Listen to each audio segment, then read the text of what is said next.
Gemerlapnya ibu kota dengan berbagai fasilitas yang ada tidak dirasakan oleh Billy. Bocah berusia 9 tahun ini terpaksa putus sekolah karena tak punya biaya.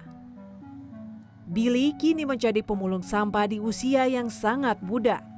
Di tengah pandemi, ia tetap berjaga-jaga dengan menggunakan masker. Dengan memulung dari pagi hingga sore, Billy mengaku bisa mengumpulkan uang 10 hingga 15 ribu rupiah. Uang itu ia gunakan untuk membantu ekonomi keluarga. Dalam hatinya terselip harapan untuk kembali bersekolah.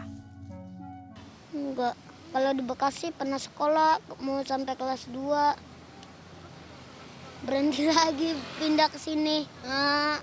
Untuk makan pemulung katanya tukang pemulung ya didemin aja deh. Biarin dah.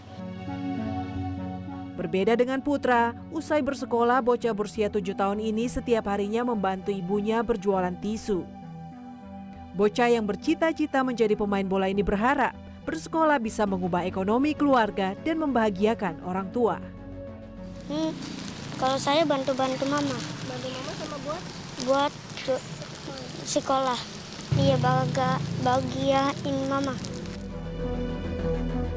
Ibu Putra sebenarnya tak tega melihat buah hatinya ikut berjualan, terlebih di masa pandemi COVID-19 seperti sekarang. Namun persoalan ekonomi orang tua menjadi alasan mereka membiarkan sang anak ikut bekerja. Sebenarnya saya nggak ngizinin.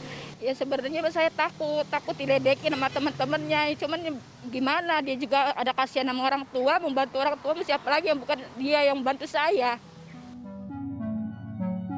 Psikolog Cassandra Putranto menjelaskan kondisi pandemi membuat potensi anak-anak untuk bekerja semakin tinggi akibat semakin sulitnya ekonomi. Anak yang bekerja akan berdampak pada beberapa hal, dari mulai tumbuh kembang anak yang tidak maksimal, emosi anak yang lebih sensitif, dan hilangnya hak anak untuk bermain.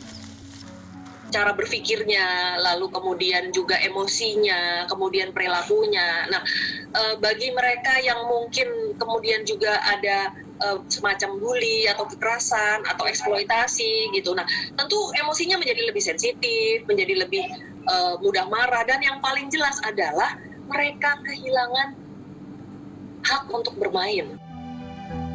Dari data jaringan LSM untuk penanggulangan pekerja anak atau JARAK, jumlah pekerja anak di Indonesia tahun 2009 berjumlah 1,76 juta anak.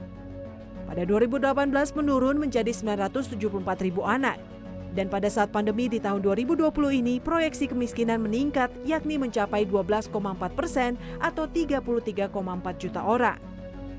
Kondisi tersebut membuat potensi anak untuk bekerja semakin bertambah.